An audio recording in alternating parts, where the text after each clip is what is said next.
Hello and welcome to the Genetics Podcast. I'm your host, Patrick Short. My background is in population genomics and studying the genetic causes of rare disease. I did my PhD at the Sanger Institute in the University of Cambridge and have been in biotech since 2018 when I started Sonogenetics. Sonogenetics helps academic and industry researchers to run large-scale genetic testing programs that speed up their clinical trials, generate data sets for the next big breakthrough, and give participants the best possible experience taking part in research. Each episode of the Genetics Podcast, we bring you insights from the leading minds in genetics and precision medicine, including household names and Nobel Prize winners, as well as early career scientists and biotechs working on the next big breakthrough. Whether you are a scientist, entrepreneur, executive, patient advocate, or simply someone curious about how genetics shapes our world, you're in the right place. Thank you for listening, and let's get started. Welcome, everyone, to the Genetics Podcast. I'm very excited to be here this week with Dr. Benny Sorensen, who's the CEO of Hemab Therapeutics, a company that I've admired for a really long time in the way that they take really like a truly patient-centric way to drug development. You're going to learn about this from Benny and how he talks and how he thinks and how I've built the company. They're a clotting disorder company, so they're focused on looking at bleeding disorders, including some of the common ones that you may have heard of and also many rare ones that you haven't. And it's an amazing vision for the company that is also really focused on early prevention rather than waiting until somebody's having, a terrifying hemorrhage or something that can really affect their life, to being much more predictive and proactive with the way to approach this broad class of disorder. So Benny, thanks for joining us and looking forward to the discussion. Thank you for having me. I'm looking forward to it.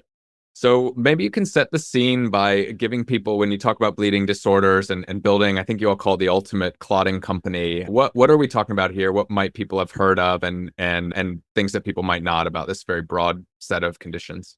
Well, that's great. Yeah. So Hemab Therapeutics, yes, we want to build the ultimate clotting company to make it catchy, but really pursuing a vision of reimagining blood clotting therapies at the heart of human resilience. And that really translates into a mission of leveraging what we learn from people living with blood clotting disease, like Glanzmann Thrombasthenia, factor VII deficiency, von Willebrand's disease, just to mention a few, and kind of, listen to learn, and then translate their lived experience into what would a good treatment really look like. And that's where the reimagining comes in, is if what we hear is you live with different struggles and concerns and fears, what would the best medicine look like? So that's part of the vision, and the mission is really to be super ambitious, but really at the source of everything we do, carefully listening to the lived experience and translate that into making innovative, modern, transformative drugs. And I think part of that is really enjoying that we are living in what I call like a biotechnological revolution right now. There are so many biotechnological technologies that actually work. So the time has never been more ripe to actually go and listen to individual people and then say, okay, then, we should design medicine that can do X, Y, Z. We should use this technology for that technology for something else. And then quickly kind of get through discovery and into development and start learning about how those medicines potentially can help and change people's lives. So the reimagination is really starting with listening. At the heart of human resilience, that's something really personal. And it's down to, I strongly believe that everything we do is personal, and everything starts with empathy. It starts with really listening to people. If we do that, we are more likely to push ourselves to the limit and beyond. And I think we're more likely to make the right decisions. Yeah. So, hey, that is, in just a few words, who we are, what we do, and hopefully, why we're so excited about it. Yeah. And if we follow that thread into some of the bleeding disorders you focus on today, I would love if you could share one or two examples of what you've learned from working backwards from what the patients actually want and need. One of the things that's always been surprising to me in drug development is you have these amazing technological innovations, and those are part of the equation, but also sometimes it can come down to delivery, method or frequency or some of these things that Mhm. are also technologies. But I'd love to hear, like, what are you learning about the therapeutic modalities and the advanced Cambrian explosion, I think, that you referred to there, but also some of the things that may not seem as Star Trek, but are nonetheless very important to patients. Yeah, no. By the way, just before it becomes Star Trek, it starts with the listening part. Yeah. And I think just to give you a couple of examples, now almost 5 years ago, when the idea of Hemab started to sprout, one of the first idea we were processing was whether Sutacimec, who is now a drug that is through phase 2 and has kind of generated a lot of really exciting data. We asked the question back then: could this be a treatment for people with Glanzmann Thrombasthenia? First thing I did was, I had been in this space for like many years, so I called like 20 trusted friends and colleagues in the space, and I said, "What do you think about this idea?" They pretty much every single one said to me, "Benny, yeah, that's interesting, but I don't think they have a problem." Right. And I was like, "That is interesting." Called next one. Yeah, they rarely bleed. Oh, okay. You know, One thing though was I could have given up after the fifth call and just said, okay, that's apparently not a problem. But I really insisted that, you know what, now I've heard from multiple of my physician and nurse colleagues, let's ask the patients. And when we did that, right, from the they never bleeds, I don't think there's a problem. We've documented in natural history studies, these people have extraordinarily frequent bleed events. The bleed events are not just simple, many times potentially life-threatening. And it could be every week for some Or patients. it could be every day. Yeah. There are people reporting bleeds every single day. So I was kind of like, that's part of being unreasonable. We'll get to that hopefully at some time point today. But being unreasonable is insisting we are not done exploring whether there is a problem before we had heard many people living with this actually, explaining what is the lived experience.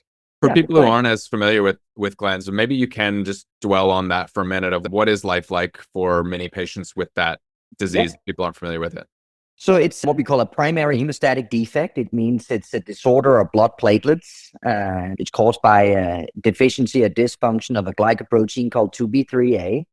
The way it manifests itself is you get very frequent bleed events in your mucosal membranes, in your skin. You can also get bleeds in the mucosal membranes covering your joints, the mucosal parts of muscles. And, those bleed events are kind of unlike what we know from hemophilia A and B. It's like it's a joint bleed. Here we have, it can be extensive nose bleeds, gum bleeds, mouth bleeds, tongue bleeds, bleeds in your gastrointestinal tracts, genital bleeds. So just, we're not talking about, a few. It's a wide range of different bleed events. And when you're kind of, an everyday person, you hear nosebleed, you're like, yeah, it doesn't sound that bad. But when you've had a nosebleed nonstop for 8 hours, you have lost so much blood that you're now dizzy, and you can feel your heart is, beating extremely fast. You're actually potentially dying from that nosebleed. That's the type of nosebleed these people can have. So something extremely serious.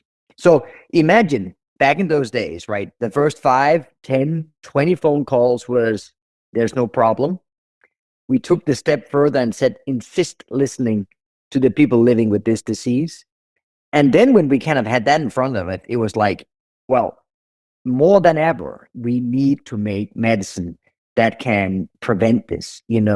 Treating every single event sounded like, just overwhelming, right? If there was a bleeding disorder in the world that was calling or screaming for preventative therapy, it's one where people are reporting 50, 60, 80 bleed events a year, which is many more than what we see with hemophilia A and B. So the motivation got into the, highest gear. And then it was really down to, okay, what are the options we have at hand? What do we know work from a clinical point of view, from a genetics point of view?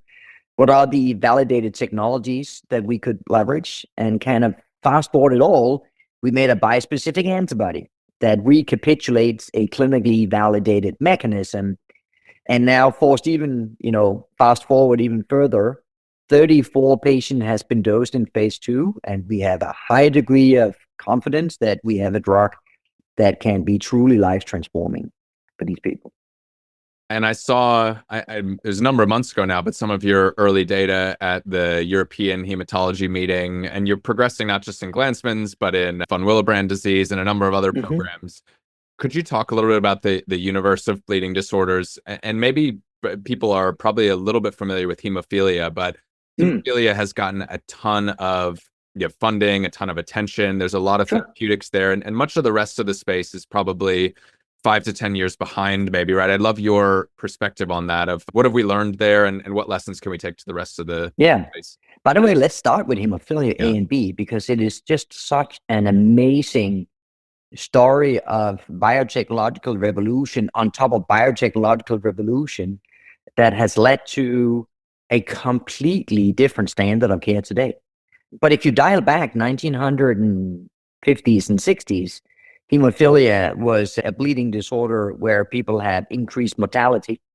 It was not before then that you started to understand, okay, it's a disorder of blood clotting. And it was discovered that, the missing component in blood could be recovered in something called cryoprecipitate, which was a product manufactured by slowly thawing fresh frozen plasma. And then there was an anti-hemophilia component in that one. Fast forward, that led to plasma-derived concentrates. Then the whole kind of genotyping of factor 8 and 9 happened, which led to recombinant concentrates. I have stopped counting the number of iterations of recombinant concentrates we have for factor 8 and 9, but one kind of set of innovation on top of the other.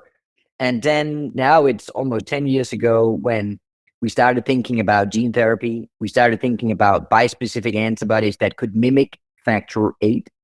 And so where we are today, in 2025, we have more than 30 approved products for hemophilia A and B. Wow. Being a continuum of just biotechnological revolution, which is such an amazing story and should be a stimulus for many other disorders that may be behind. Now, in this race of excitement, if you will, we kind of forgot a lot of other bleeding disorders.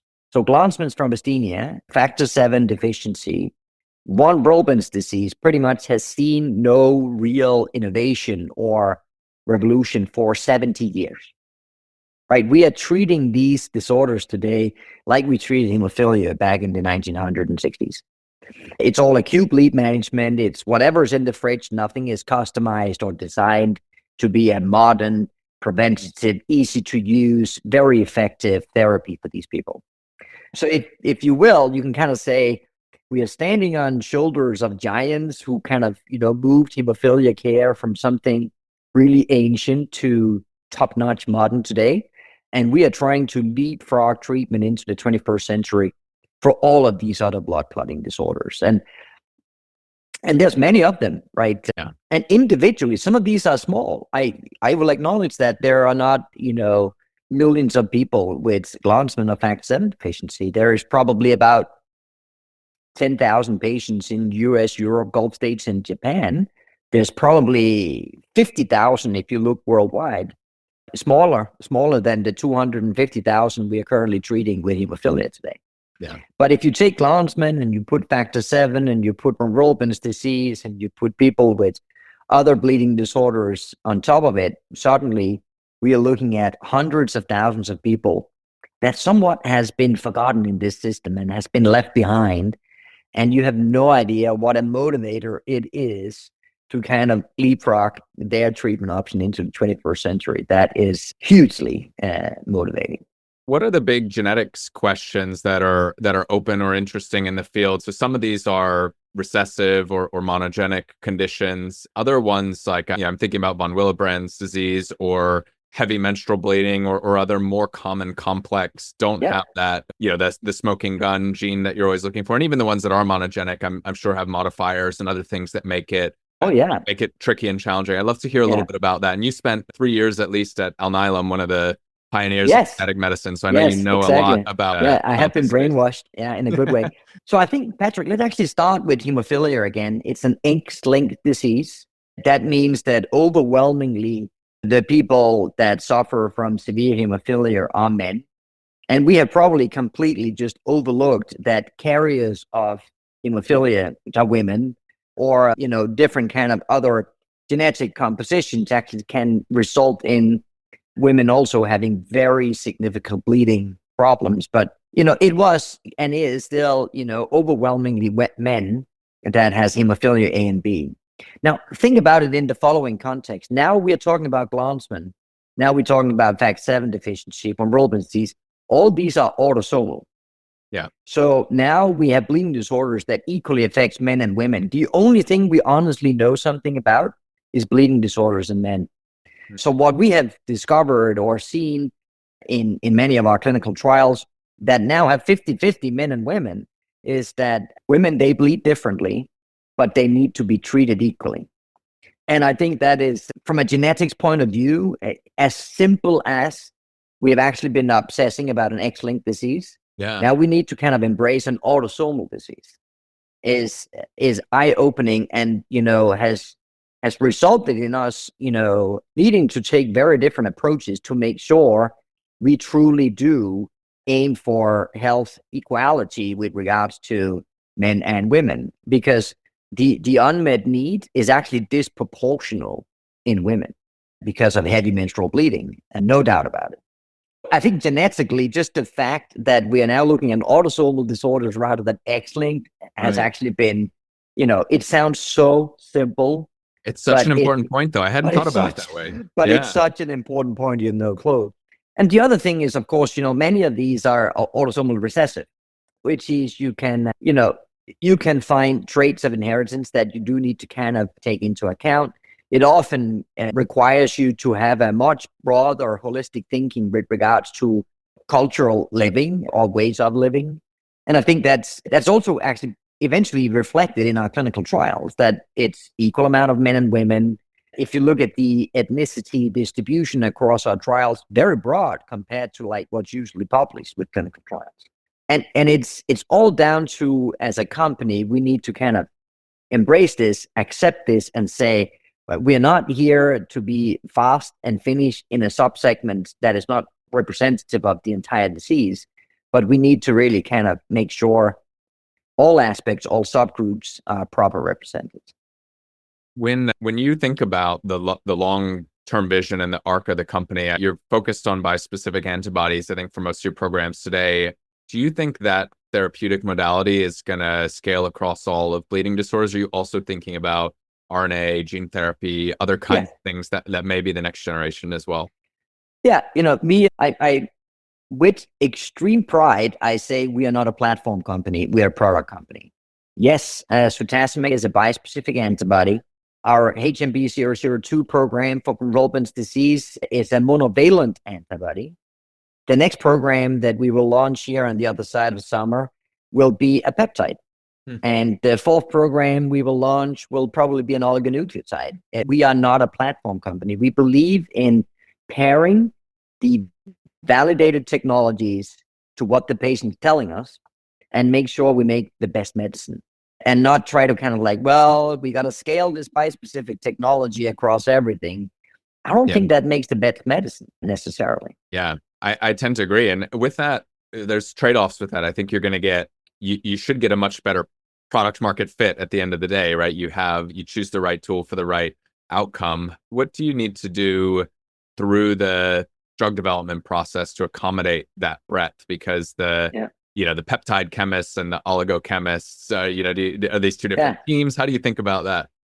Yeah, no, by the way, you need one of the best R&D teams in the whole world, which we have, which is great. Which is not necessarily that you need a big team, but you need real drug hunters and drug developers that at the essence know what good medicines look like, but then keeps an open mind and say, okay, I'm an expert I can make an antibody. I am not an expert in how to necessarily make a peptide on oligonucleotide, but who are the experts? And the way that we work is we are saying we are not going to build everything ourselves. We will make collaborations with groups that just knows this much better than we do. So I kind of, imagine we have a small core of an R&D organization, but we're like an octopus. We have like an arm that goes out here, another arm that goes out there. So our capacity is huge. And just like an octopus, actually, wickedly intelligent, because we as an organization only know so much. But when we kind of, borrow expertise, knowledge from elsewhere, our total kind of intellect really expands, disproportionately. So that's the way we've done it. It has worked really, really well.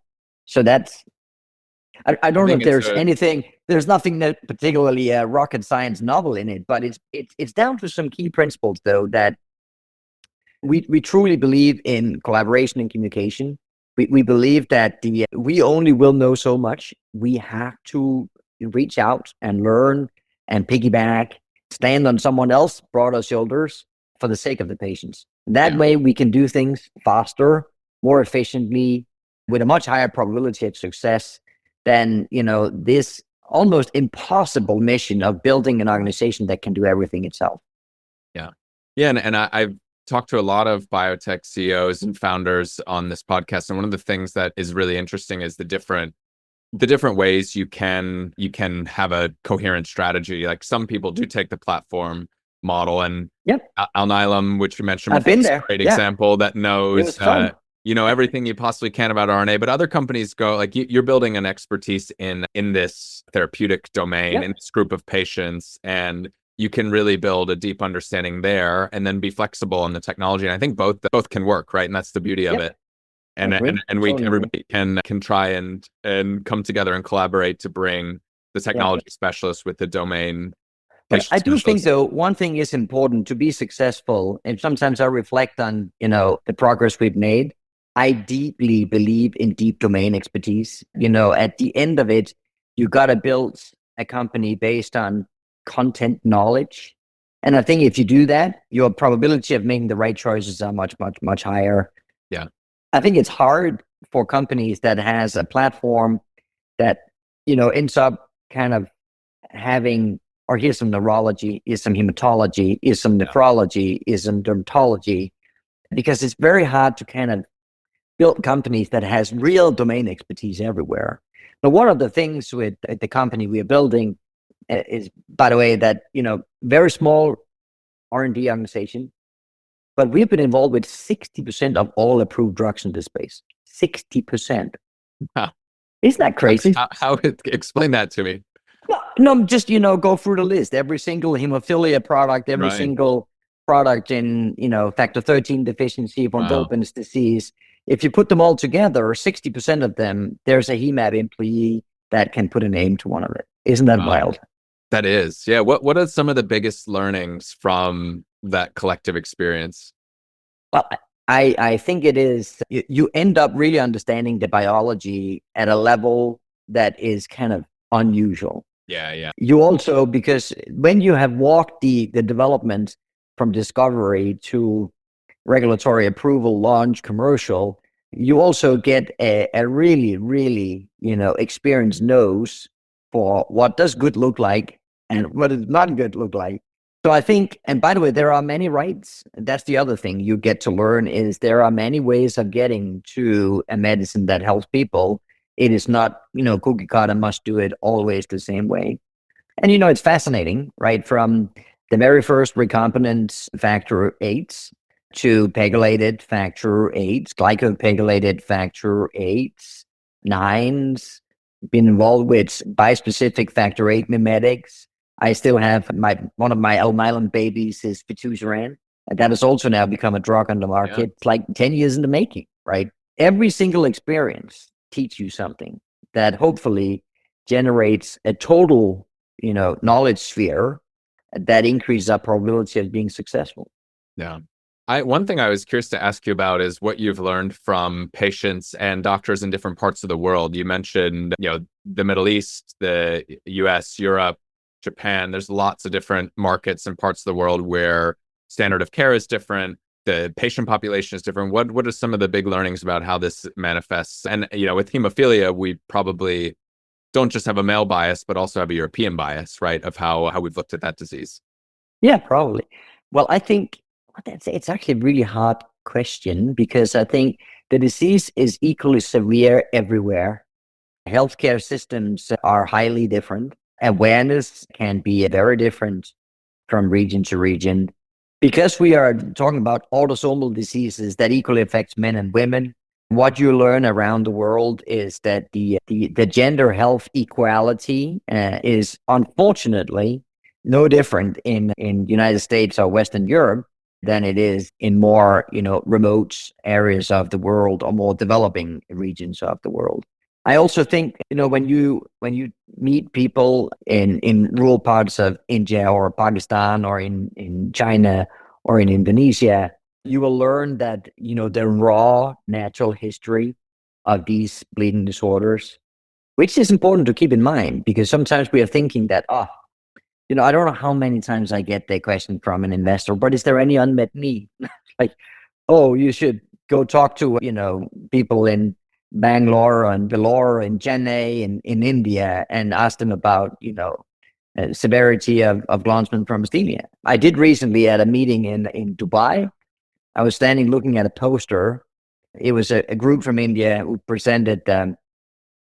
They've, recently identified 60 patients with Glanzmann's Thrombasthenia.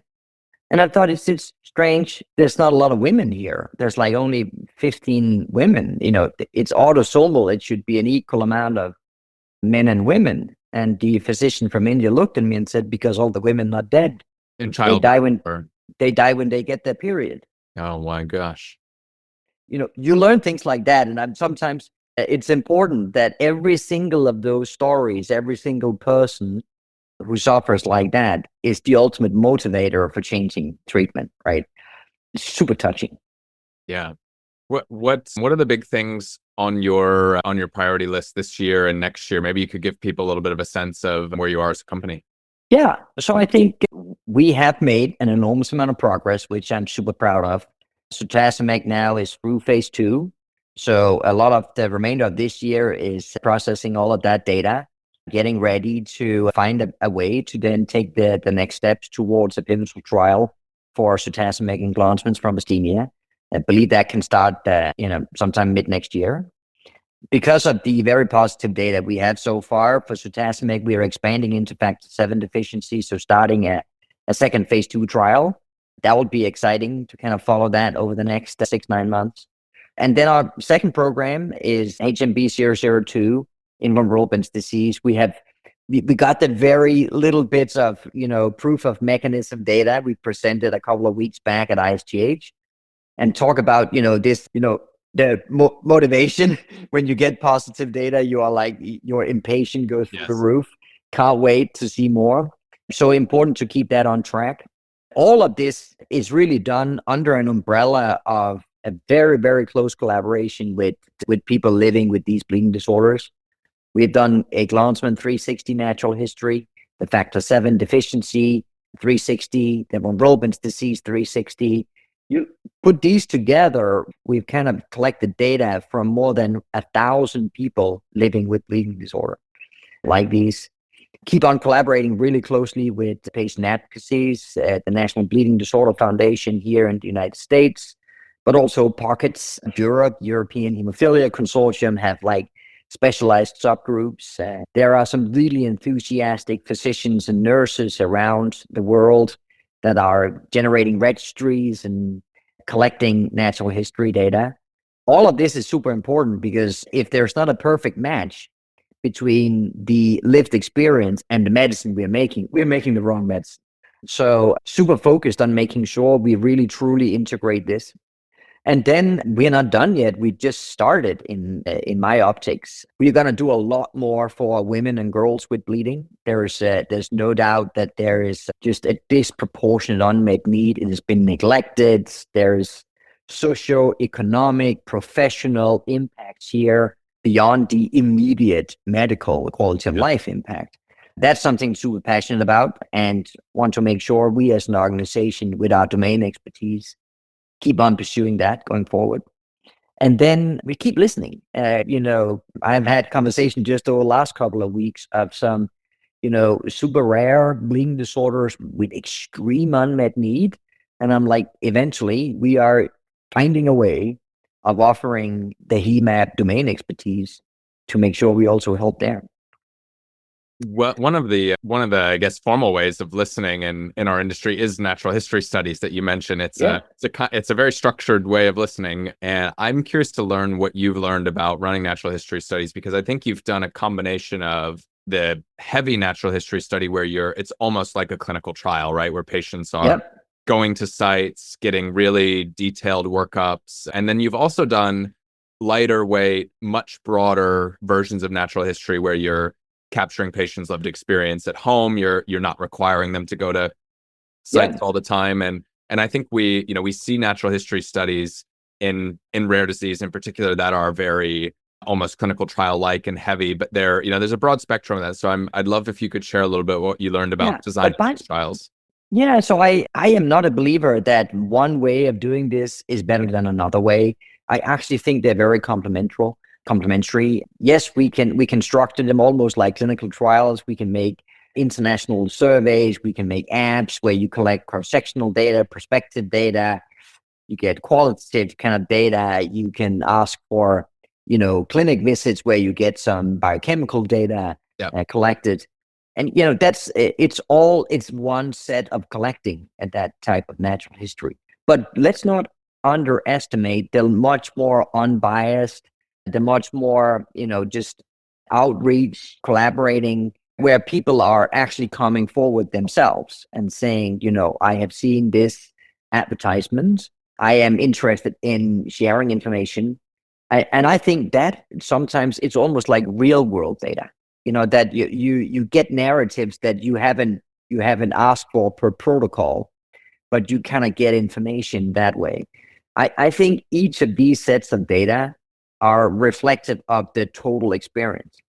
So there is not like a method that is superior to another one. I think they're very complementary of each other. And remember, one thing is asking phenotypic data, where you are kind of like asking people's. You may already be diagnosed, and now you're asking questions, which will be, of course, influenced by your life, your upbringing, the physicians, the nurses you have contacted. But imagine a much more unbiased way where you're kind of like reaching out to a community and they're kind of self-diagnosing themselves. Yeah. That can be genetically validated, sure. The information they're providing is equally super exciting. So I think we have, and we are super open-minded to collecting data from multiple different kind of sources, because I think the total amount of information is what eventually tells us what is the real lived experience, and what are the challenges, right? If people don't know yet they have the disease, how do we best help them kind of come to that conclusion, I do or I don't. So it has to be, in the modern world, patients are actually finding care, information about treatment, information about genetics, information about community. They're finding that even before we reached out. And we got to kind of live in that novel digital way of thinking, and can't just be stuck in a paper survey, When you run into people who don't necessarily see the world that way, often it's maybe investors and maybe healthcare providers. Sometimes I find people are stuck in thinking about it as every patient follows this linear path through the healthcare system. What do you do to help people see the complexity of the world as it is? And so this is not necessarily always a particularly easy conversation, right? Because people can be very stuck in their beliefs and minds. I actually think showing data collected in different ways can be very powerful and eye-opening for people. So I prefer to kind of have those discussions based on data and say, look, we've collaborated here with people focusing on the genetics and the identification of people. Here we are collaborating with people that are 100% focused on phenotypic characteristics. We've collaborated with a nurse with a PhD who is specialized in collecting and summarizing qualitative data. And when you kind of show all of that data, most people are like, oh, I see. It's not a straight road. There are many ways in the patient journey. What's the biggest thing that you learned at Alnylam? I know I think you were medical lead on the hemophilia product while you were there, right? What was the biggest thing that lesson or that Yeah. experience taught you? You know what? This will surprise you. I loved, the fact of working with a molecular science, a technology like RNAi that just kept on working and getting better was, of course, unbelievably motivating. And, you get into that belief that, you can actually reimagine things because there are actually technologies that eventually will be able. But honestly, the most important thing I learned at Alnylam was down to leadership, is down to, remembering that everything we do is personal, remembering that nothing can be done by hiring a unique oracle of an individual. Everything we do together. We only lead by being a neural network of people with ideas, creativity, and just an unbelievable passion and resilience to just keep going. So my biggest memory of Alnylam is down to being exposed to that very unique leadership, driven by very unique individuals like John Raganori, the founding CEO, the president of R&D, Akshay Vaishnav, have had just significant influence in the way I think and the way I also try to influence the way we build Hemab today. Yeah. And I two things from John that is burned into my DNA actually is that everything we do is personal. And if we keep that in mind, we are more likely to make the right decisions than the wrong decisions. And then John is an example himself and an enormous inspiration for being unreasonable. Yeah. And say more about that. I want to hear more about that. So, that is, if I succeed in life, that word will be on my gravestone, because I really truly believe in this. Being unreasonable is this: just do not adhere to reasonable thinking. Do not adhere to conventional thinking. Do not take for granted when you have done 5 or 10 calls and every single of your trusted colleagues says there's no unmet need, then it's not going to work. This is a waste of your time and energy. Just do not accept it. Yeah. Consistently be unreasonable and believe that there is way to disrupt. We may not even know what good and what transformational look like yet. Yeah. But if we every day we go to work, try to kind of, be unreasonable in our thinking, we are much more likely to actually make true transformational medicines. So that I'm a huge advocate for. I try to practice it every single day. Yeah. Are there any other unreasonable people that you admire, or unreasonable companies led by unreasonable people? I've done the following. I am unreasonable to the extent absolutely possible, and I have surrounded myself by a bunch of unreasonable people. Yeah.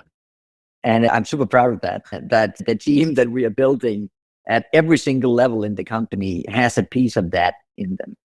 So yeah.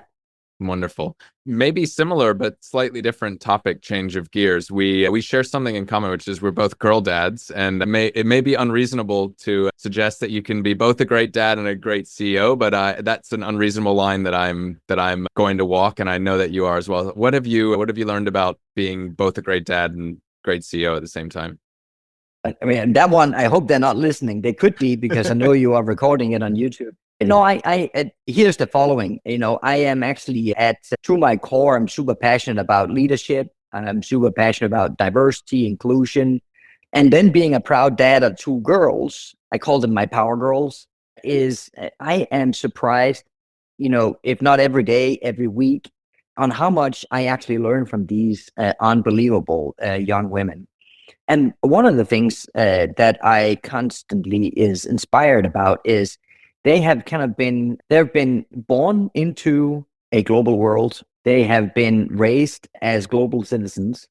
And now, more than myself, many times, just have a much more, true global embracing view of life that is super inspiring. So I think this embracing that there's not a right culture or wrong culture. There's not right politics, wrong politics. there's not a wrong way and a right way of living. There are, in general, just a lot of, interesting, colorful cultures and right way of livings in life. Keeping that in mind is actually super important as we try to make medicines for people that have not been, served for several decades. And a lot of it is down to that there has been an absence of true inclusion.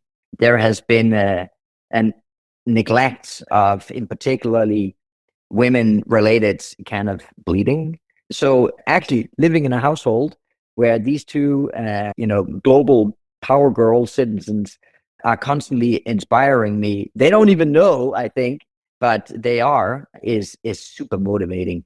All other things equal, I owe them a lot for trying to kind of be as good as a CEO as I can. They are definitely, they carry a lot of the reason for that.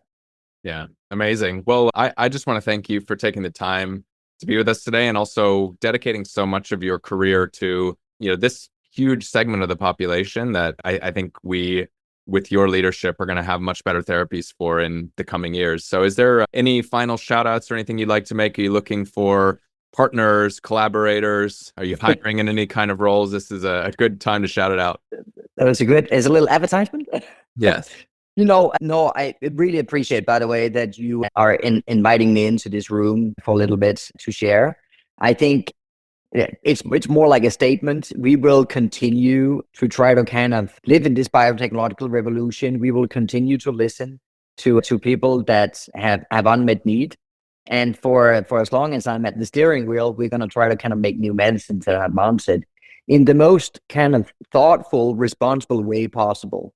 I think things we learn in biotech all the time is that there is a trend to kind of like making it a bit cold, a little too little hard, and there is an obsession about the money, about the earnings, the price, and I think what I would love to kind of make as a statement is, reimagining blood clotting therapies at the heart of human resilience is we will do our best to intellectually break barriers, but we will always do it with the heart in the right place. I'm committed to continue to be in direct with my colleagues, my peers, but equally be direct with patients and caregivers and commit to them that, hey, yes, there's business here. There's pure science, but there's also just a lot of heart, emotion, and passion. And that is overwhelmingly what drives what we do. Yeah. And that will be there when times are hard and the money isn't always there, right? We know biotech has been hard, but the science marches on and putting patients at the heart of it is absolutely the right message. So thank you for all your leadership here. Thank you, Patrick. I appreciate the invitation.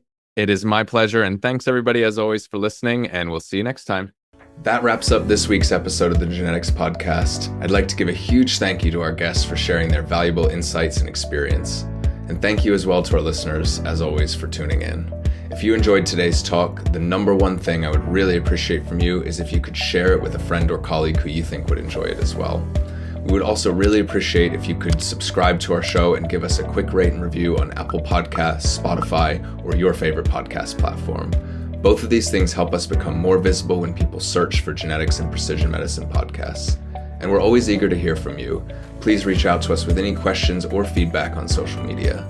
You can find Sanogenetics on Twitter, LinkedIn, or visit sanogenetics.com. Finally, a big thank you to the team behind the scenes who make all this possible, in particular Amy Cousins and Sonia Shah who produce the show, and James Pierce from Selected Frequencies who handles the audio engineering. I'm Patrick Short, your host, and it's been a pleasure. Thank you, and we'll see you next time on the Genetics Podcast.